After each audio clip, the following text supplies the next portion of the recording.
5 army personnel. In a long gun battle over the weekend, 5 army personnel, including a colonel and major, were killed in Handwara, which is in North Kashmir. Now, what really happened? What was the operation all about? And what next is what we are going to try and decode in this live episode of Government Matters with me, Ruhi Tewari. I have with me Snehesh Alex Philip, who of course tracks defense for ThePrint and who's also covered this particular operation over the weekend. Do send in your questions. He'd be happy to answer them as we go along. Snehesh, so just to tell our viewers, to give them clarity, what happened in Handwara? What was the operation about? Well, Ruhi, to begin with, there were 4 army personnel and 1 sub-inspector from the Jammu and Kashmir police. So I stand corrected. So what happened on Saturday is, I would term it as very tragic. We had the colonel of the 21RR, a very highly decorated officer who's won the Sena Medal for Gallantry twice. So he's Colonel Ashutosh Sharma, along with the major who was the company commander of this particular company that was involved in the operation, along with Lance Naik and Naik, were killed in action in this encounter, in which 2 terrorists were also killed. There was also a sub-inspector from the SOG, that is a Special Operations Group of the Jammu and Kashmir, who was also, killed in action on Sunday. Now, so basically that's what happened. So this was an operation that actually began on Friday, right? And the terrorists were being followed. They escaped from one encounter spot. They were finally traced. They were finally a fresh contact. And when I say contact, contact is a terminology that is used in the army, right, whenever an encounter takes place. So for example, if you go to the, I've visited some of the RR battalions. So when you step out, there's a board which usually says "Aaj contact hoga." Right. So the encounter began on Saturday at about 15:30 hours. Which is 3:30. Yeah. So which is 3:30 p.m. And that's when the encounter started, and it ended next Sunday morning once the bodies of the 5 security personnel and the 2 terrorists were recovered. So by when did some clarity emerge on what was really happening? What was really happening in the sense, in terms of the loss of lives, in terms of the loss of, see, the inputs had already come in that the 5-member team had gone incommunicado after they had entered a particular house, the premises of a house, despite repeated attempts to contact the team on the radio. It was not, they could not be contacted, and eventually, and that is the reason why the special forces were inducted into this particular operation. So yes, the fear was always there that something did happen, and but then, as they say, the hope is the answer to everything, and so it was hoped, right, that that people would be alive. Wasn't as bad as it is. Right. Now, 5 personnel were killed. It's obviously a setback. So what is the course of action going forward? Well, there is no doubt about the fact that the death of these 5 personnel, or for that matter death of any single security personnel, is a setback as far as the force is concerned. This becomes a bigger setback because in this particular operation you had the commanding officer, the commanding officer is senior most officer of the particular battalion, right, that is involved in the operation. So you had the commanding officer losing his life. The last time that a CO lost his life in operation was way back in 2015. Right. So this was after many years. So this is a serious setback and no doubt about it. Well, the course of the action ahead. The course of the action ahead is that the operations will continue to take place. I was I'm going ahead and I'll be doing a story on giving an update of exactly what all has happened. But remember that I'll just read out some official figures. These are figures from the army that will be there later in the story. But in the month of April itself, this is during there were 28 terrorists who were killed in operations in Jammu and Kashmir. Now, in comparison to in 2019, there were only 11 terrorists who were killed, and in 2018, only 22 terrorists were killed. So you would see that since March, the tempo of operations has increased. So till March, there was actually the operations had come down to a large. The scale had come down. So, for example, in February, you had only 7 terrorists who were neutralized, as against 20 in 2019. And in March, again 7 terrorists were killed, as against 21 in 2019. But April has picked up, so the tempo of operations will continue. But this is also expected, keeping in mind that summer is going to come ahead. So if you do log on to our print website, we also did a story about 2 weeks back, in which I had mentioned that the summer strategy has already been put in place by the army. Well, the website is theprint.in, so do log in, as Snehesh said. I'll start taking a few viewer questions, Snehesh. There's a question from Amber. What happened in Handwara? But I think we've explained that in fair detail. Thank you for your question, though. Pradyumna B. Ravi wants to know what are the whereabouts of the second militant killed in the counter-terror operation? Well, the Jammu and Kashmir IG has mentioned, that is the Inspector General of the Kashmir Police, has mentioned that one of the 2 terrorists have been identified as Haider.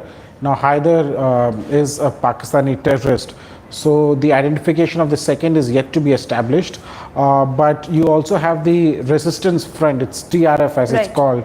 It's a new front, it's a new terror group in Kashmir. It has claimed responsibility for this particular attack and the encounter that happened, claiming that both belong to its cadre.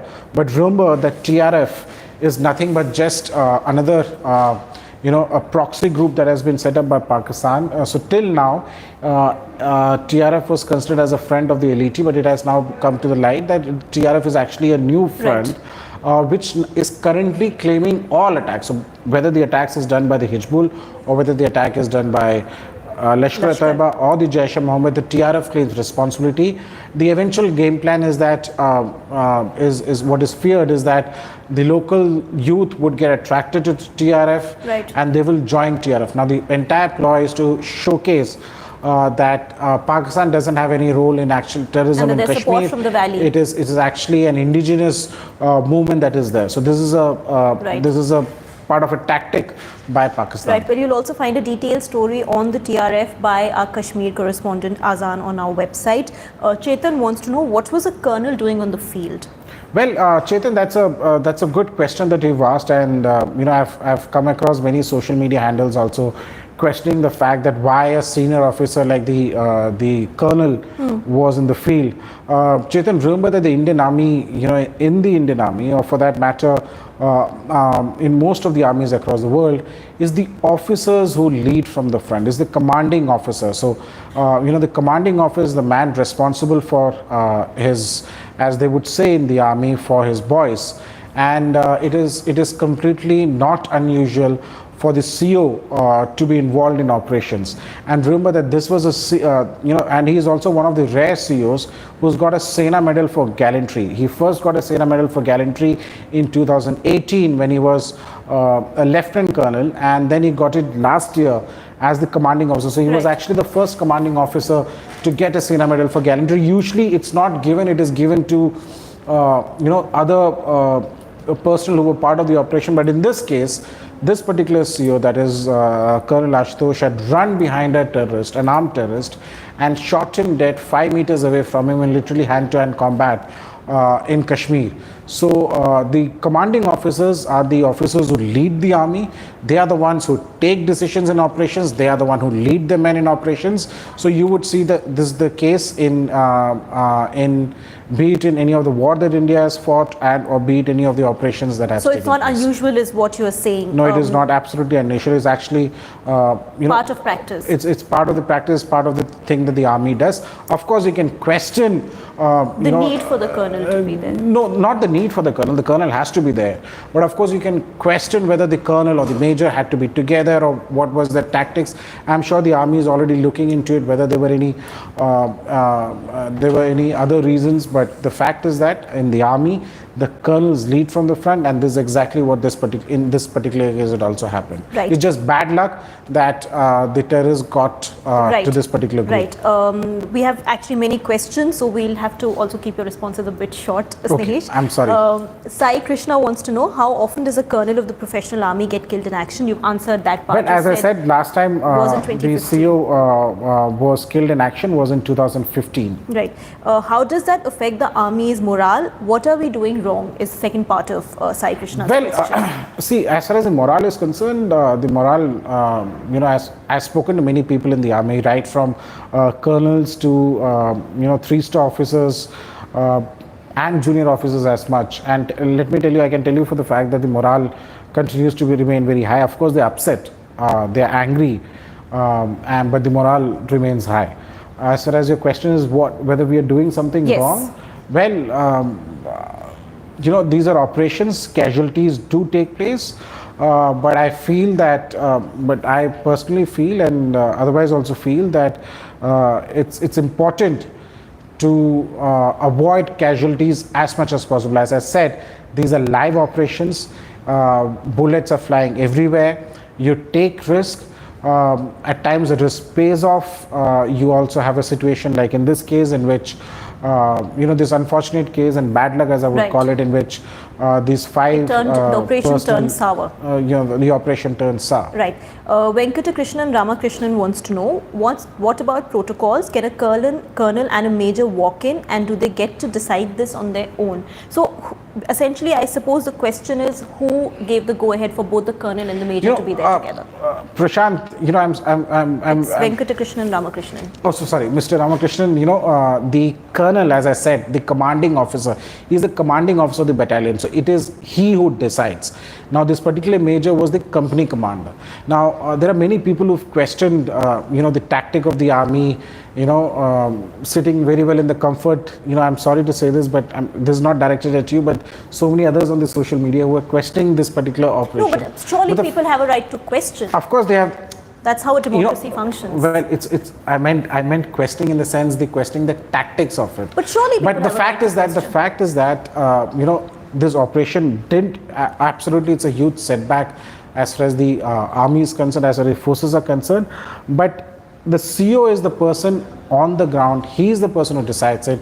He takes part in operations. So this is not the first time, and this will not be the last time that a CO would be actually taking part in operations. Yes, it is rare for of the rank above the CO. For example, let's say the brigadier, who is the sector commander. For the sector commander to be personally involved in operations, so he won't be there. Or for example, let's say the corps commander, or so as I said, the sector commander was the brigadier, or let's say, for example, this operation comes under the 15 corps. So you won't expect the 15 corps commander to be personally involved in this operation in the sense from a practical point of view. But the CO, at the CO level, the colonel level, all colonels and all COs are involved in operations. Right. V. Daga wants to know what is the political situation in Pakistan at present? And I'll ask you a related question from Alex Daniel. Why, despite so many restrictions on Pakistan, why are we still witnessing these instances? Well, so again, I will take you back to the story that we did on our site, ThePrint.in. If you read, for example, despite, so remember that this is not the first operation that has happened.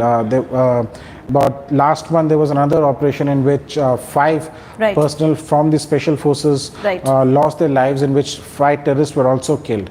But so this, at that time, remember that while the whole world is fighting the corona pandemic, so as somebody senior had told me last week, and which is there of the story, is that there are departments in Pakistan which is focused on India. Their focus, their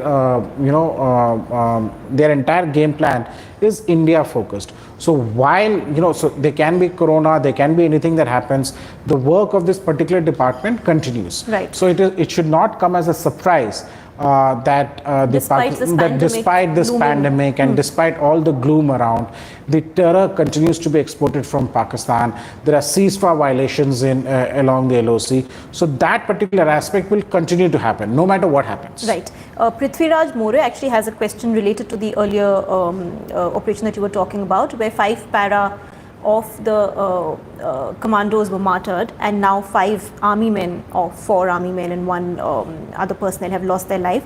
Does the army need more technological assistance in dealing with such operations? Well, I mean, is there something lacking in terms of? I would not say in the sense of, you can't say that you have got everything. There are a number of things that can be got, but the deaths that have taken place, I can fairly say that this is not because of anything that was lacking in terms of technology that was there. From an outside point of view, when I look at it, for example, when the 5 commandos were killed, it was just pure bad luck that they stepped onto this, snow, which gave way and they fell right into where the terrorists were hiding. Right. In this, in the Handwara operation,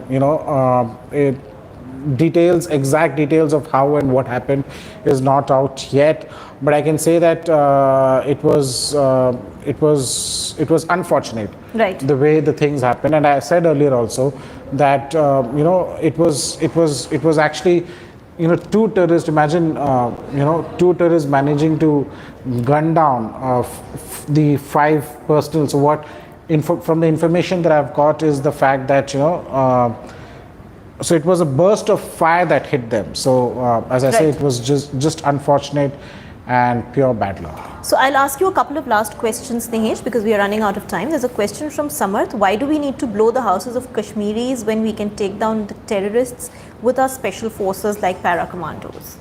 Well, that's a very interesting question that you've asked, and it's something also that I keep wondering. For example, when it's something that I keep wondering too. But the counter to it is that, for example, when you have terrorists hiding in houses, and by the way, it doesn't, what I'm saying, and just for the clarification, when I say this, I'm not saying it's the right thing to do, so let me put that disclaimer in. Right. But the logic being that, in the past, there have been lives lost in encounters where terrorists have hidden in various lofts or hidden. There are secret rooms, there are secret compartments that are built, and the soldiers have been killed by terrorists hiding in those secret compartments. So usually why they do it is primarily because once the civilians have been rescued, those houses from the house, the army generally tends to blow up the house or set the fire so as to ensure that the terrorist inside is trapped and he is killed. Right. Rather than risk getting in, rather than risk the terrorist escaping during the encounter, which has happened in the past also, and risk them getting hurt when they enter. So when they enter this house. So if the terrorists are hiding in a particular house, or has been so even when there's a firing that takes place, the house is damaged, because it's not just 1 or 2 random shots that are fired. There's a burst of fire which comes in along with grenades from both sides. Right. Siddharth Arora wants to know, how does the government differentiate between terrorists and dissenters? But I suppose that's not so tough when you're armed. Well, as simple as that, you have it's a democracy. You have every right to dissent. You have every right to protest, to ask for your rights. Be it this government, be it the Narendra Modi government, or be it the UPA government in the past. Dissent has always been part and parcel of it. But if you pick up an arm against the state, then you are no longer just a simple dissenter.